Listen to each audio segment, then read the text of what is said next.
Good evening, everyone. Welcome to tonight's conversation about Crucible with John Sayles and Jerry Carlson. My name is Ann Bell. I'm the Managing Librarian of Programs and Outreach here at SNFL.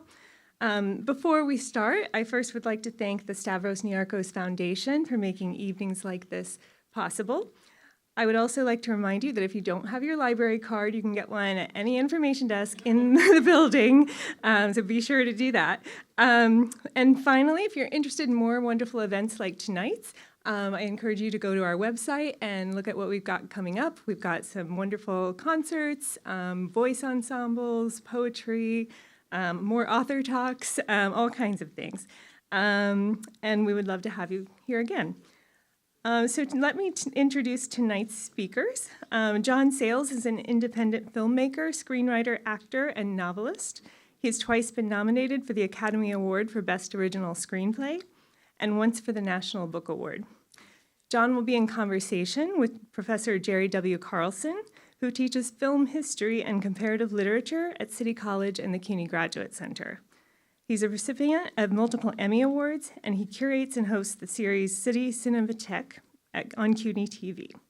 Tonight, of course, they'll be discussing John's book, Crucible, and John, we're very lucky, is going to give a reading first, but I'm going to welcome both of them up to the stage now, so please welcome John Sayles and Jerry W. Carlson.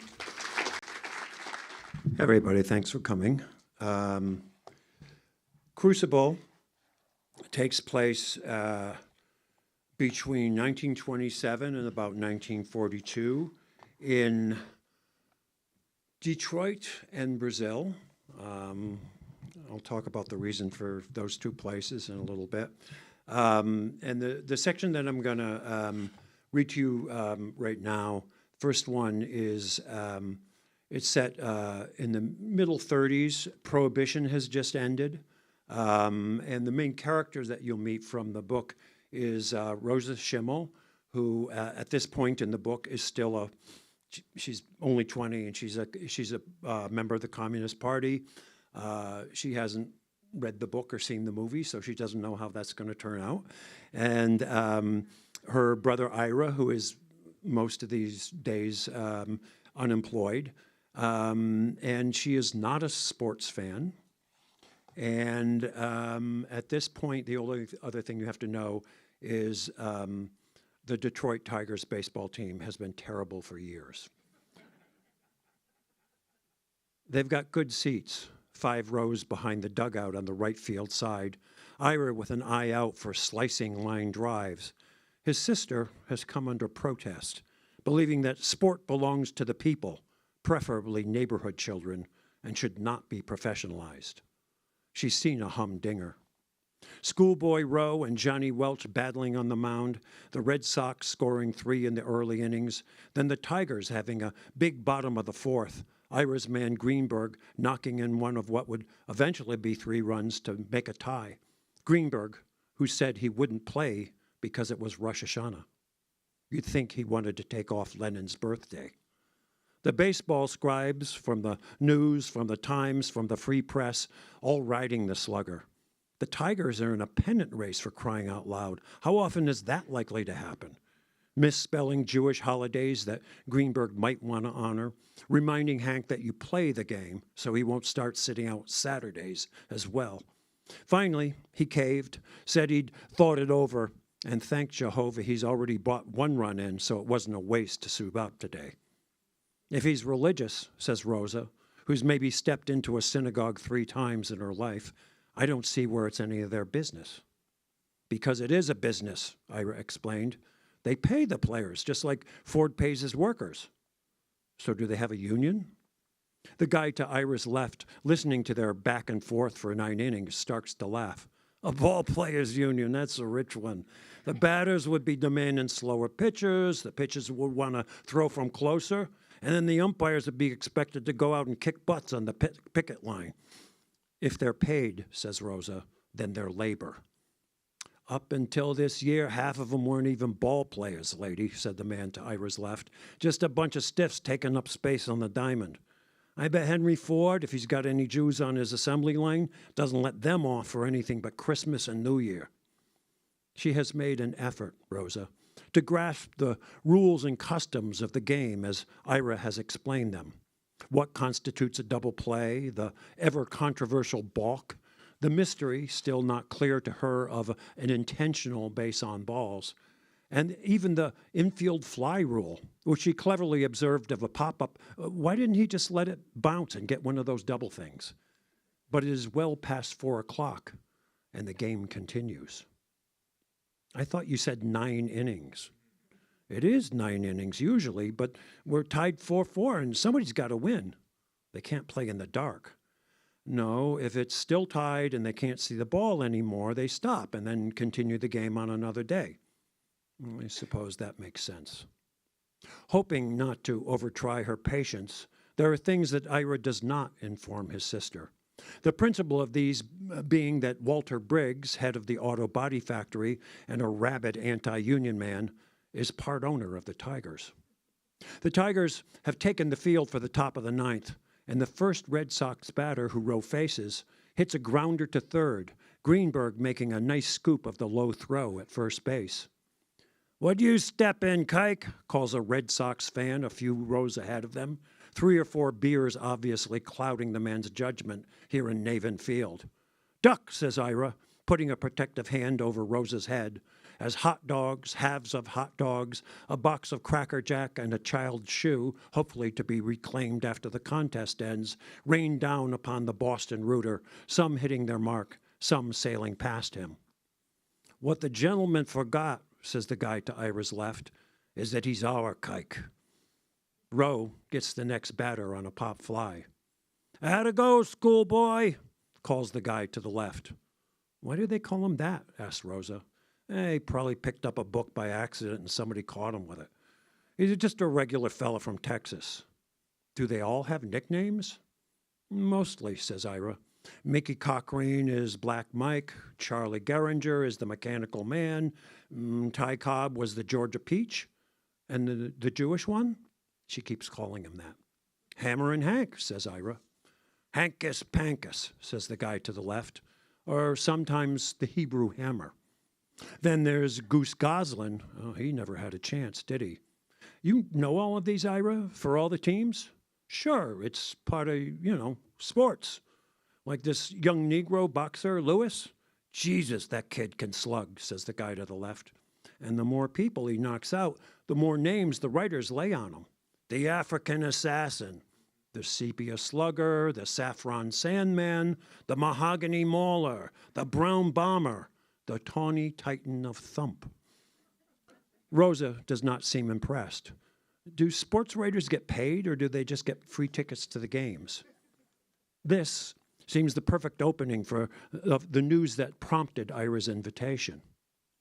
"I want to be one," he admits. Rosa turns to stare at him. "A thumper?" "A sports writer." "You're studying to be a dentist." "Lots of money in dentistry," says the guy to the left. "But you spend your day staring down people's yaps. And then there's bad breath to consider. Yeah, it's called halitosis. Rosa, just looking at photographs of people's oral cavities makes me nauseous. With an actual patient. But what qualifies you to write about sports? Just because you watch them?" "I've got a knack for the lingo. You've got to make it sing. Add some pizzazz," says the guy to the left.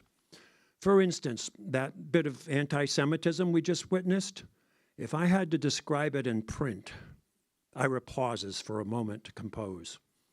"An insult to the Tiger first sacker's heritage was greeted with a shower of pork and peanuts."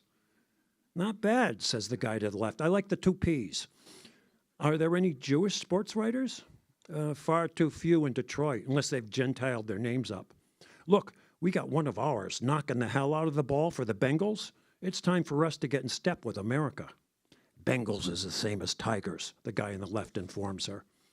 "We were born here, Ira," Rosa reminds her brother, just as Rowe retires the Red Sox for the inning, and the fans stand up to cheer.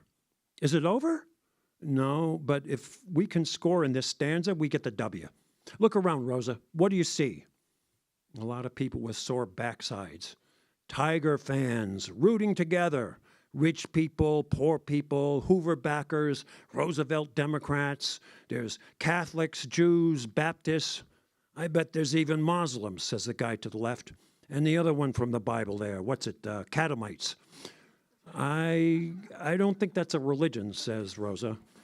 My point is, I'm sick of being the odd man out, says Ira, getting our heads beat in. I want to be part of something that brings people together, like hating the Yankees, says the guy on the left. Mickey Cochrane comes up to bat. Let's go, Black Mike, calls Rosa, cupping her hands. We want to go home. Atta girl. Cochrane grounds out. So it could just keep going on and on? We'll leave if they hit 13 innings or it gets too dark to play, promises Ira, whichever comes first. Charlie Geringer slams a hanging curve past them into right, and at one hops into the stands. Home run, shouts Rosa. We win it. The fans around them laugh. It's a ground rule double. But it went into the stands. If he runs fast, they won't be able to get it away from whoever grabbed it. He stops at second. It's a rule. Pretty stupid rule. The Red Sox manager signals to Welch on the mound to issue Goose Goslin a free pass. He's throwing it wide on purpose again. That's because if Goose is on first, they could get a double play and be out of the inning. Well, then why not just tell the umpire to let him go to first? Because the pitcher might accidentally throw a wild one past the catcher, says the guy on the left. I've seen it happen in the minors. Billy Rogel is up next. He takes a healthy cut, but only lifts a high, easy ball fly to the center. Geringer staying put at second. The fans start chanting. Hank, Hank, Hank, Hank, Hank, Hank. Then from 5,000 throats and more, there rose a lusty yell, Ira intones over the chanting. It rumbled through the valley, it rattled in the dell. It pounded on the mountain and recoiled upon the flat. For Casey, mighty Casey, was advancing to the bat. I thought his name was Hank. Casey is the slugger in the famous poem, Ira explains. Who whiffs in the clutch, says the guy to the left. For the love of Mike, don't go jinxing our guy. Hear that, grins Ira? Greenberg is his guy, too. Greenberg takes a low strike, waits out a wide one, and then wraps a sharp line drive into left center field with Geringer already on the row. There is not a play on the plate. Game over. Rosa is up on her feet, cheering with the rest of them. Ira hasn't seen her smile for weeks, still in mourning for the shortcomings of the Briggs strike and Roosevelt's NRA program. The guy on the left is thumping Ira's back with joy. He comes through again. Holy moly, what a hitter. Listen, you people got so many friggin' high holy days. What's the next one? The Day of Atonement, Yom Kippur? Ira tells him it's in a week and a half. You think he'll play?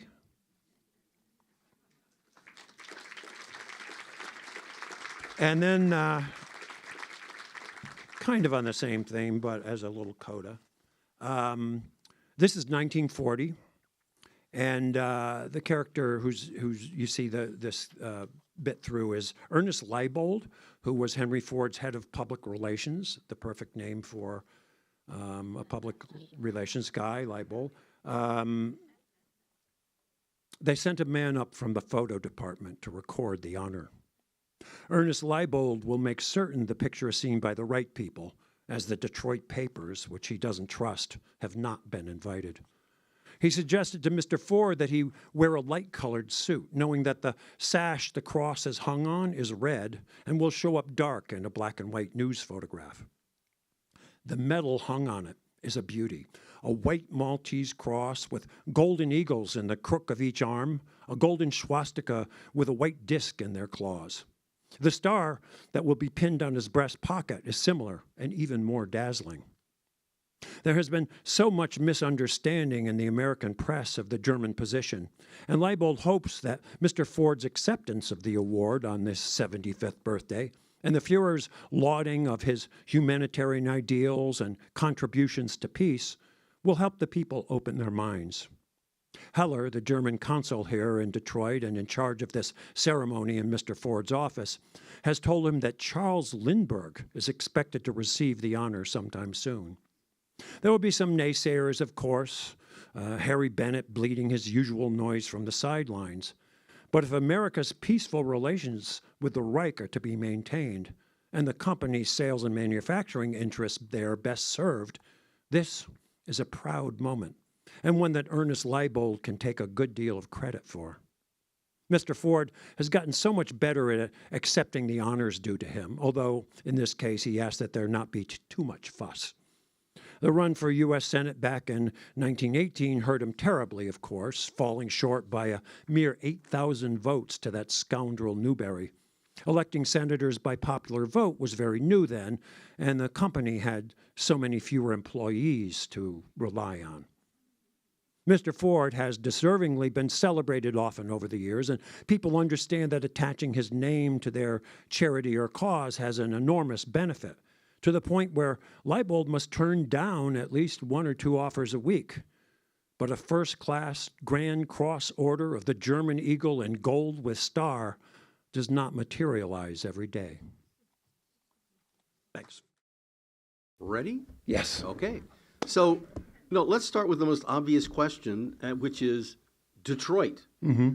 Where does the interest in Detroit, in its history, in this particular chapter, this particular slice of time?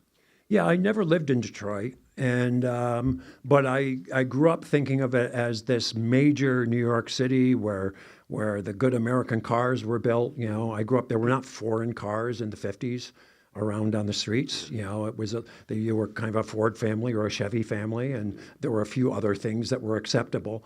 As being this it had sports teams and that were in the news and everything.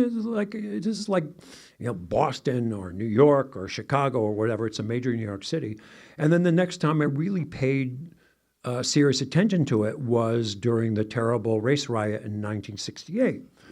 With the Algiers motel incident and stuff like that. And as you learned more about what's going on there, you realize, oh, wow, this city is kind of falling apart, I grew up in Schenectady, New York, which is where the General Electric factory was centered. And the same thing has happened there, is that building by building, the factory jobs disappeared. It lost about a third of its population. There used to be 2 high schools, now there are 1. Similar things have happened to Detroit, but on a larger scale. So I started thinking about setting something there, and when would it be or whatever. Then in 1980, I was hired by New Republic magazine to cover the Republican convention in Detroit at the Joe Louis Center. And was kind of the color man. I didn't have to do too much hard news stuff. And I got to walk around Detroit quite a bit. And it was in pretty bad shape. You were really seeing with your eyes, oh, there's another place where there used to be a house there and it's burned down and hasn't been replaced. And, it's looking pretty funky here. And to the point where the Republicans decided we don't want our delegates to be shocked and upset by this. So they put an awful lot of them up in Windsor in Canada and bussed them over the bridge to the convention every day. And not only that, and this is something that I saw before I read it in the paper, they put cardboard in the side windows, so that people would not see or be seen what this American city had become. The driver at least had a clear window, so he wasn't running into things. So I had been thinking about that for a long time. And then only a few years ago, I had read and then was asked by some producers to go with them and try to pitch the idea of a television series based on Greg Grandin's book, Fordlandia. Right. Which deals with Henry Ford's adventure where he decided, I own every other thing that goes into an automobile except rubber. I've got my own coal mines, I've got iron ore, I've got this, I've got that. I don't have rubber. And someday some son of a bitch is going to corner the rubber market and I'm going to have to pay more than I want to for it. So since I know how to do everything, I'll just, send some people down and I'll buy a chunk of the Amazon the size of the state of Connecticut and have a rubber plantation. And when I started learning about that and what happened, I really, here's the imperialist side of the Ford legacy. This is, and it kind of became his Vietnam. So that started me thinking about, well, when did that happen? When did that start? And it happened to start right when he was at his highest, which was pretty much the day that the Model A was unveiled. And he came out of this slump where people thought, well, Model T is it's only black and it's just a machine, but there are cool things to drive around in it. And then he unveiled this thing and shot back to the top. Yeah. Well, one of the characters, this is a novel which I hope everyone has the great pleasure of reading. It has been described as having a mural quality, and this would be no surprise because many of you also know that the Art Institute in Detroit has the famous murals by Diego Rivera, who appears in the novel. Called Detroit Industry. Right, right. Because this is a novel that mixes a set of fictionalized characters based upon historical types with a number of historical characters. So given that panoramic feature, talk a little bit about this. This is a polyphonic novel. I mean, you give voice to people of very, very different situations across the socioeconomic, and cultural spectrum. Yeah, I think, you take a chunk of American history like this in a place that as lively and diverse as Detroit is, it's really hard to tell it through one point of view. You're going to be missing things, and it becomes just about that character and their own prejudices or own experiences. The nice thing, and not all of my novels are historical novels, but the nice thing about writing a historical novel, somebody's written your plot for you, and they've given you a timeline. And so then you can say, well, where's the arc of the story I want to tell? Oh, it starts in this year, and then, oh, geez, that's 15 years. And then you see all the events that happened that, oh, I could drop the needle here and here and here and here, and that would really be interesting. And these, Detroit is a crucible. All these things came together. The Prohibition era was really lively there, as lively as it was in Chicago.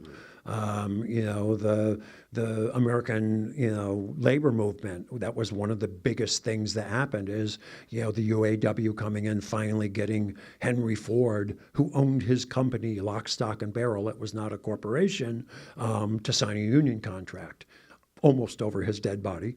And it was a crucible for race relationships, and that has had two, not just one, really terrible race riots.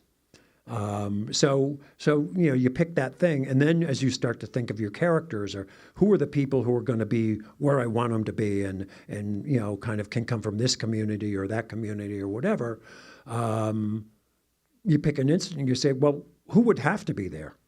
Who would be likely to be there? Who do I want to be there?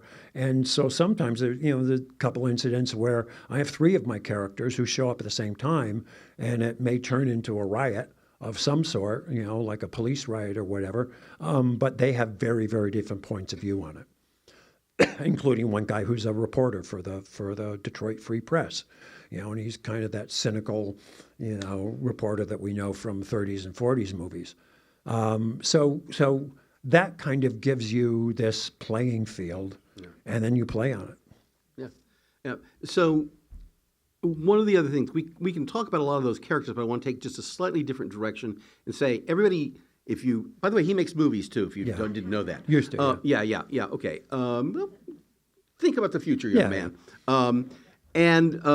So I think we just had a lot of evidence he's pretty good with dialogue on that. But one of the most interesting features about this novel, when you have the chance to look at it, is all of these characters perform very different tasks in this very elaborate industrial process of making a thing. And I have not spent time in a manufacturing setting of an automobile, or I have not spent a lot of time on a rubber plantation clearing a jungle. Okay. So I can use the word, it's a very lyrical novel in that way, in the sense that it's very immersive into the experience of the characters. Talk about getting to know all that stuff. They have points of view, but they have tasks that you immerse us in.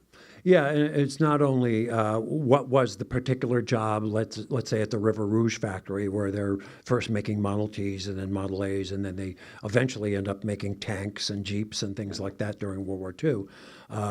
But when is that? Because the technology changed and some of the jobs changed. So one of my characters, Zeke Crowder, who's an African-American guy, he's in the foundry, which is where molten metal comes in and you pour it into these molds for engine blocks or various other parts that need, really solid iron, steel, kind of heavy metal kind of stuff. And it's really hot. You're basically facing something that is like the furnace, the maw of hell. If you spill any, it can splash on you, and no matter what you wear, you're likely to get burned. So it's dangerous as well. And it's the entry-level job. And you get the same pay, to Henry Ford's credit, African-American workers and white workers were paid the same for the same kind of jobs. Yeah. It used to be the entry-level job for Italians and Poles, and then by the time in 1927, it's the entry level for black men up from the South. Yeah. But at the beginning, he's just a big, strong guy, and he's got a pole, and he's got this giant bucket on the end of it, which weighs like crazy amount of stuff. Right. And he's carefully in sync with the guys on either side of him because they don't want to bump each other, pouring this stuff, twisting their arms, trying not to spill any, so it bounces around. Eventually, he moves on, and he's working with a literal crucible, which is a giant bucket that comes overhead, and you crank it, and it tips very slowly, and you fill an engine block that way. And then he moves on to yet another job where you take those engine blocks, and there's all this crud on them, that needs to be, ash and stuff that needs to be knocked off, and so you're ruining your lungs in a different way, with particles instead of just heat. I had to learn, okay, when did they change the technology? What are the jobs? What are the relationships of the buildings to each other? What comes before what? Who gets what kind of jobs? And what were you paid for those jobs? And quite honestly, the Ford factory was very proud of all this stuff, so they made a lot of documentaries. This is how we do it in silent and sound movies, extolling their wonderful process. So I get to see a lot of those. I got some of their manuals. If I was mechanical at all, I have a nice manual for, a 1917 Model T, because in those days they expected you to be able to fix your own car because there weren't gas stations everywhere. And so you got a toolkit for your Model T and the instructions. And they're pretty complex. I would be in big trouble if my Model T fell down. Well, one of the other very interesting features of this, which John did not read an excerpt from, is that much of the action in the novel does take place outside of Detroit. I mean, there's this other site, which is this project of Fordlandia. Yeah. And there is this parallelism between the people who come together at Fordlandia and the way people come together for the factory culture. So talk to us a little bit more about Fordlandia, because that meeting of people has its own distinct features. Yeah, Henry Ford he was an interesting guy. He was brilliant at certain things, but he was ignorant. He was a farm kid. He didn't go very far in school. He knew what he knew, and he knew who he had ever met before. So a lot of the people he was prejudiced against, it was because he'd never met anybody from that group. And one of his prejudices was against anybody with any kind of diploma or who considered themselves an expert in something. So when he decided I'm going to have a rubber plantation, he said, well, I've got these guys. I'm not using wood anymore that I needed for my Model Ts. I have these model communities up in the Upper Peninsula of Michigan, and they know how to cut trees down. So they'll know how to grow trees. So that's who he sent to Brazil, none of them speaking a word of Portuguese.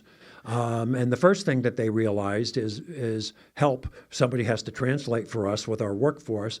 And the other one is, Detroit, could you invent a new kind of steel? Because the saw blades for our machines to make boards and things like that keep breaking because this wood is so dense. There isn't a saw blade made in America that can yet cut through this stuff. And then they tried to grow rubber. What they did not know, and even a good botanist at that time would have to be pretty exceptional to know this, is that Henry Ford had been looking at pictures of rubber plantations in Southeast Asia, and with gazillions of trees in beautiful little rows, very, very symmetrical, and it just looked like the parking lot at the River Rouge plant, where all the cars are parked. And he said, "Well, why can't we do that there? That's where the seeds from them came." So famously, seeds had been smuggled out of Brazil, to that part of the world, and they started. What he didn't understand, and none of the guys he sent down understood, was that the diseases and bugs that eat and kill rubber trees had not come with the seeds. So they had the seeds for this tree, but none of the things that bothered it. Whereas in Brazil, those things had gotten to the point where if you had an acre of land, you could probably have 4 trees very spread apart, or else you were making a petri dish. So he basically went there and made a petri dish by putting all these trees together. And so year after year, things would grow to a certain height, and then the caterpillars would eat them, or they'd grow to a certain height, and a new disease would kill them. And so they kept tearing it out, putting it back, tearing it out. After they'd leveled huge stretches of jungle with all kinds of very valuable trees that they put into piles and burned. The other thing that he did was he had this idea of, well, I've done it in Dearborn, and I've gotten all these immigrants to live decently and good houses and things like that. Why not in Brazil? So I'm going to have a model community down there. So he wanted the community to look like a little Midwestern town. And so they were these little houses. He wanted everybody to have a garden and a picket fence. And this is on the Tapajós River. And there's jaguars and crocodiles eating the hired help. And the roofs had to be a certain material, which made them into ovens. So one of the things that people would try to do is sneak at night and put like a thatch roof on, and then the overseers would say, no, Mr. Ford says you have to have this kind of roof. And they should be on Detroit time. So they had to change 2 time zones, and these are mostly guys who'd never had a watch or clock put on them at all. They were fishermen and rubber tappers. And so they were punching in, like you do in Detroit. And then he realized, so the place is getting bigger and their barracks are here, and it's like a half an hour walk to where they're, doing their work. Well, you have to put a time punch machine there and run a wire to it so they're punching in when they get to work, not when they step out of the barracks. So there was that kind of mentality of, I can not only control people's lives here at the River Rouge factory, where he had this guy who was like ran his service department, Harry Bennett was mentioned there, and his service department were guys who did not work any machine, did not know how to. Many of them were ex-cons. Some of them were just cons, and they were these tough guys. And if you left the assembly line to go to the bathroom, there was first a foreman who would hit a stopwatch and let you know he hit the stopwatch, and he would hit it again when you came back and note down how long you had taken to do your business. But when you got to the bathroom, the stalls had no doors on them, so you did your business with a security guy looking at you like this, which is not conducive, I can tell you that. Well, let's stay on Henry Ford for a while, because I mean this is it's an extraordinarily rich portrait, both of him directly, but also of his effect on lives in and many of which is collateral damage that he has no knowledge of. Yeah. And that's so. So as you're putting this together, I'll make it a simpler question. What did you learn about Henry Ford that surprised you a great deal? I knew his son Edsel had died young. I didn't know that Henry kind of drove him to an early death. It was his only son, owned 48% of the company, and was it was always you're gonna take over for me. And he thought his son, because he grew up as a rich kid, was soft. and that to, run a company like he did, out of your pocket, no corporation, no stockholders. It's your decisions that are going to run this thing. You've got all these competitors now. You got to be tough. So I'm going to toughen him up.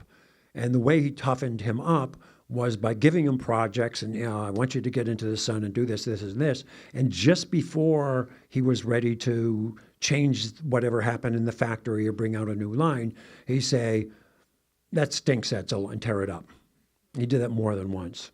It also didn't help that Edsel was more nervous than Henry was, because he had this pressure of his dad on him. He had ulcers and was expected to eat at his father's house twice a week, and his father did not believe in pasteurization.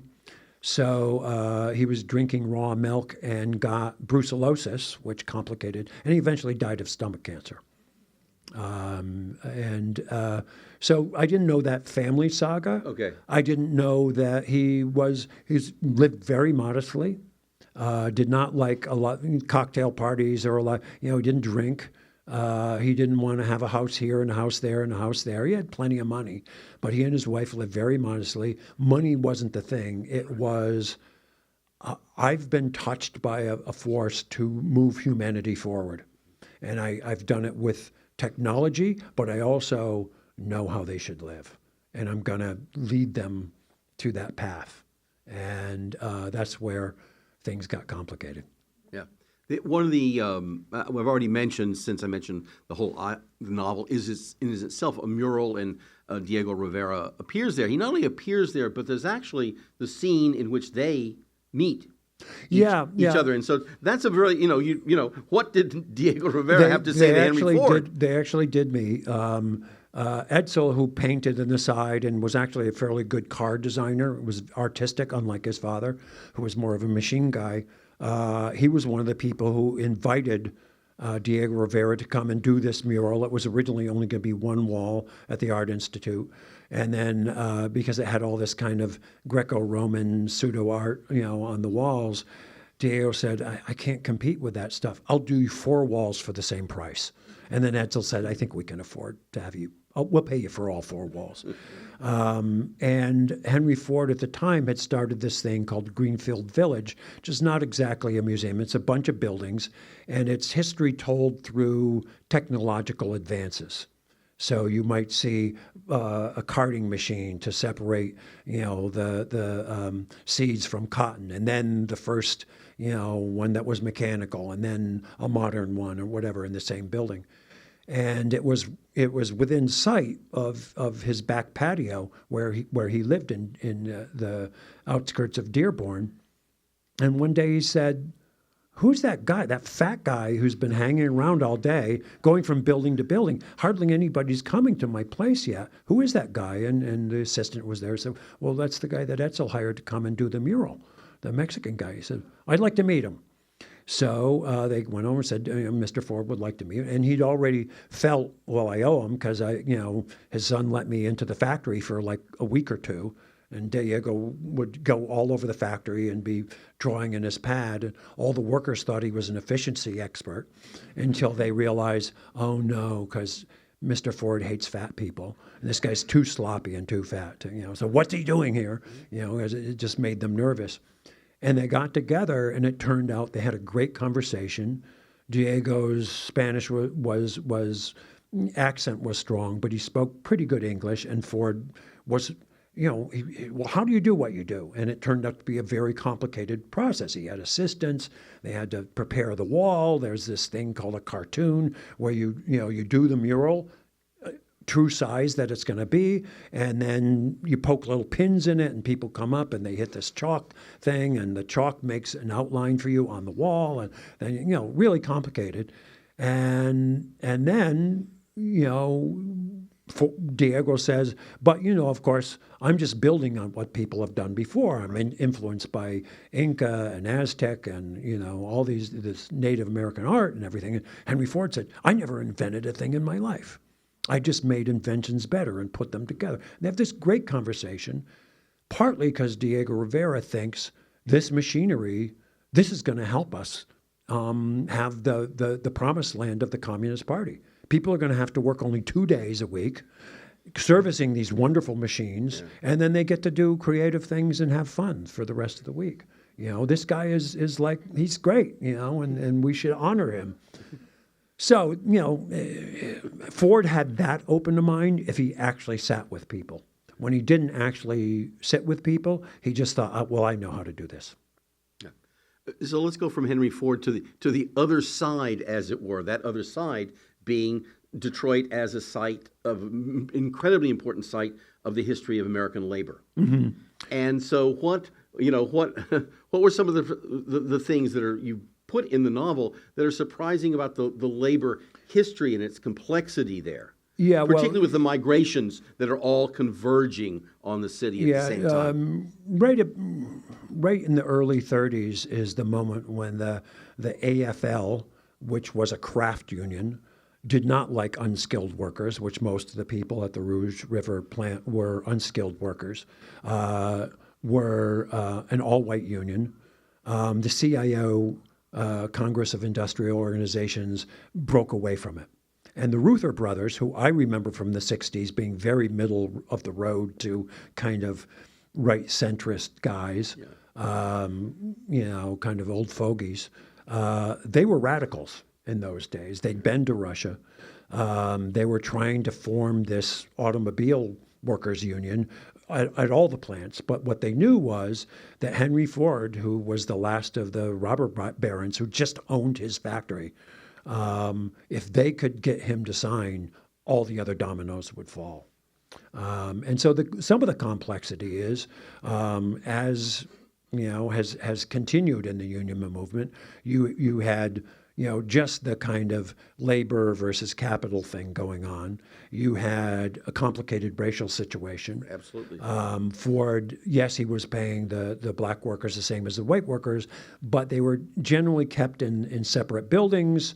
They were considered strike insurance because they had been so dissed by other unions in the past that they didn't really trust unions. And here they're getting paid more than anybody at any other factory, not just as much as the white guys, but the wages were actually higher. They had families to why would I vote for a union? These guys might not even let me in. Or they might pull one of those seniority things, and I'm only here for 3 years, and I'll be out on my keister.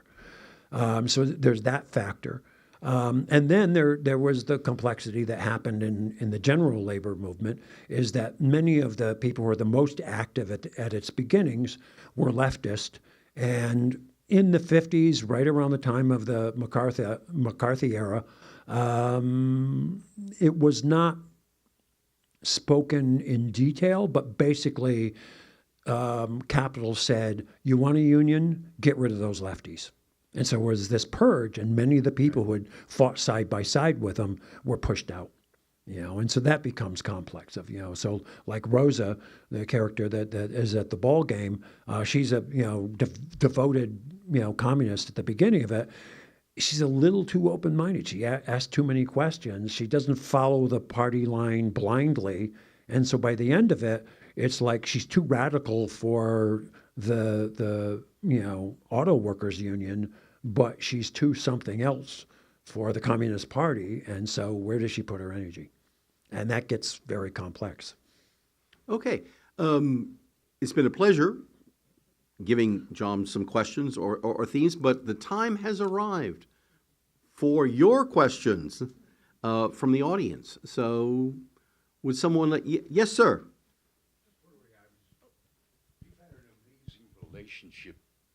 You've had an amazing relationship with, she's the woman for your whole life, that you've been collaborators, and which is very unusual. I was just wondering.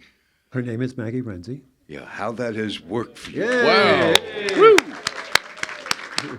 If you can say, it's very unusual. So could you say how that has, you two have worked together, a couple of ideas or thoughts about that? Yeah, we have a lot of the same values. We have a lot of the same friends. We don't do the exact same thing, but she can be really helpful for certain things, like on this tour, being the person who's, kind of doing logistics for this tour. In movies, she became a producer. And producers, filmmakers, directors make movies, producers make movies happen, and they don't happen without producers. She was an actress, so, she's useful in casting, to have another kind of, opinion about, what just went on in the room when an actor leaves. So, a lot of that is just kind of a lot of shared things, but also things that, kind of are, well, what did you think of that? Or what do you think we should do? And we don't always agree. She didn't produce a couple of my movies. She wasn't that crazy about the script or the situation that it had to be made in. So, we haven't worked on every single thing. She reads the books not only after I've finished them, but after I've gotten a publisher for them. And they've been copy edited because she doesn't want to hear me whining about, they're still going to fuck some things up here. So just ignore those. So I've been lucky. Okay, yeah, please. Hey, thanks so much, John. It's an honor to hear you speak, and I just want to say thank you for giving working class voice in your films and in the book, and I think it's really important. And I guess my question is about human freedom. And you write a lot about and direct films about people who seem to be stuck in the crucible of history, who try to make a different choice. And I wonder if you could talk about that as a kind of principle in your work. I think it's an ethos that comes through that is really important and really strong. This isn't a book about Henry Ford. It's about the people who kind of fought through it or against it. Yeah, I'm always interested in, given somebody's circumstances, where they're coming from, race, class, sex, age, prejudices, bad experiences, whatever. What happens when the shit hits the fan and you really have to make some decisions? And these things that might be whimsical, like Henry Ford deciding to, have a rubber plantation in this place. There were a bunch of Brazilians who knew the name Henry Ford. They thought he was magic. Even in America for a while, he was known as America's favorite tycoon. He had done all these things that were seen as very progressive. So he comes down there, and they expect magic, and instead, they're working on a plantation, and there's things being asked of them that just are not from their culture.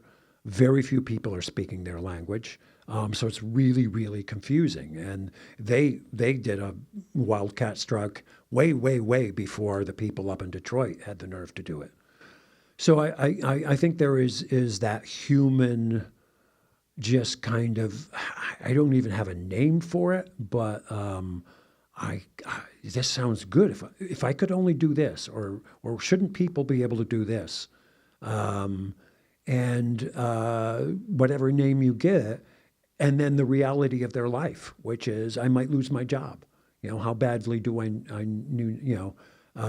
made a movie called Limbo, and part of the reason it's called Limbo is I just felt like so many people end up living their lives in limbo.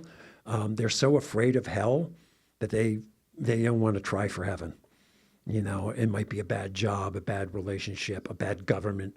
And when they think about, whoa, I really have to stick my neck out to be part of changing this thing, maybe it's safer to just stay here and I'll do the best with what I'm given.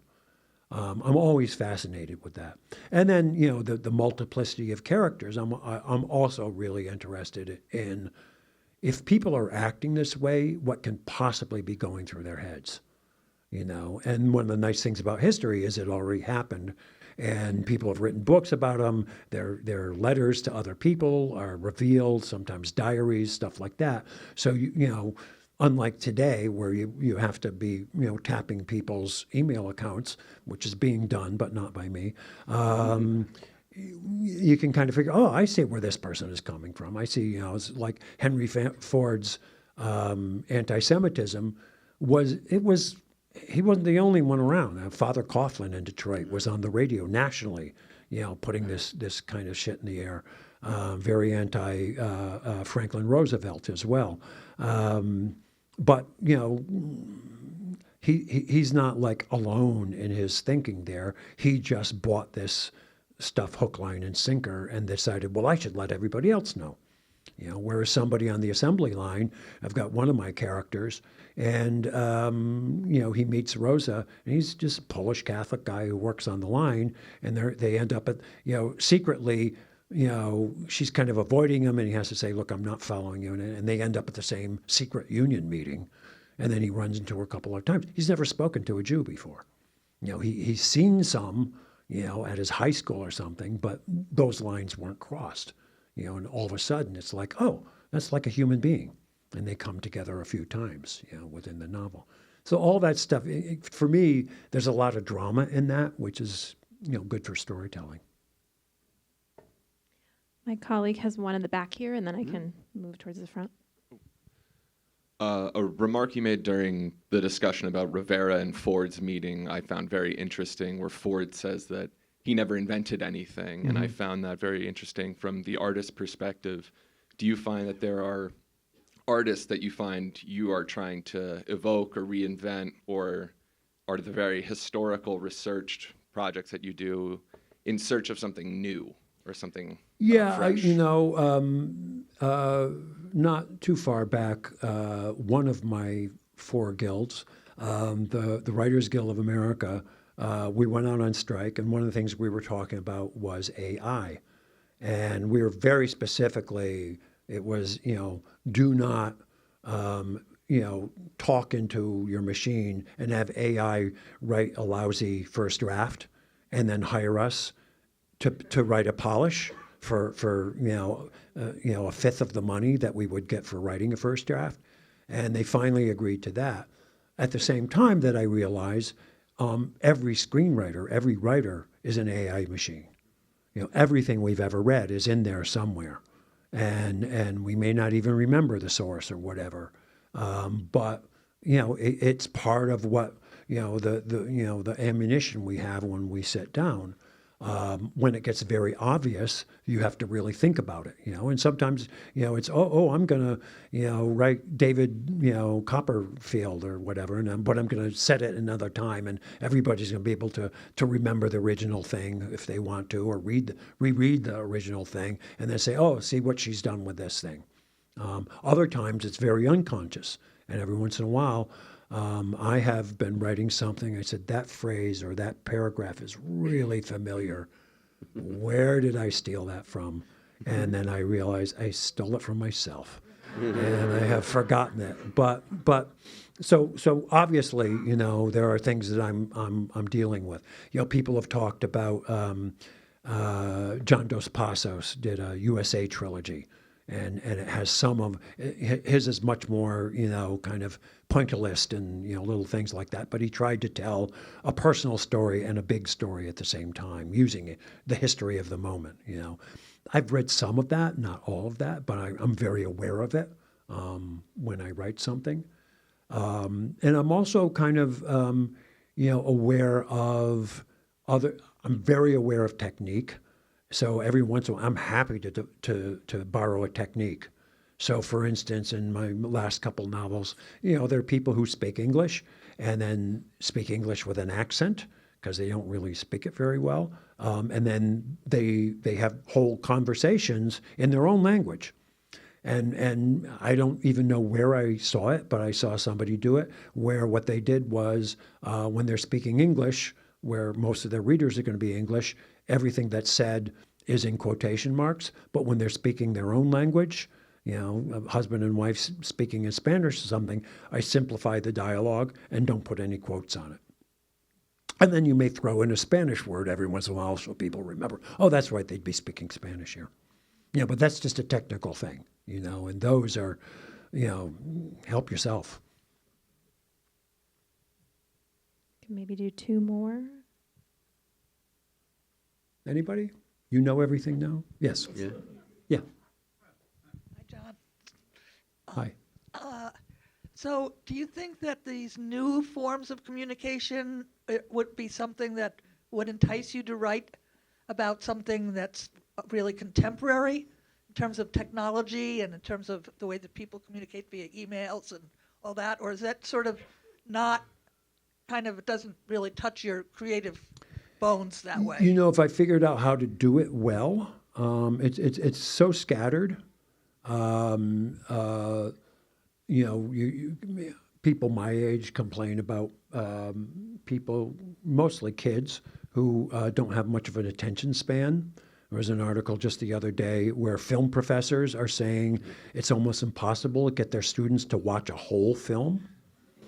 And certainly not a whole film without some other device being on that they're also paying attention to. And that might be an interesting thing, to find a style, a way of writing that for one character or maybe everybody in the book. I think it's something that would actually be better done online than in print. It's like, wine or art.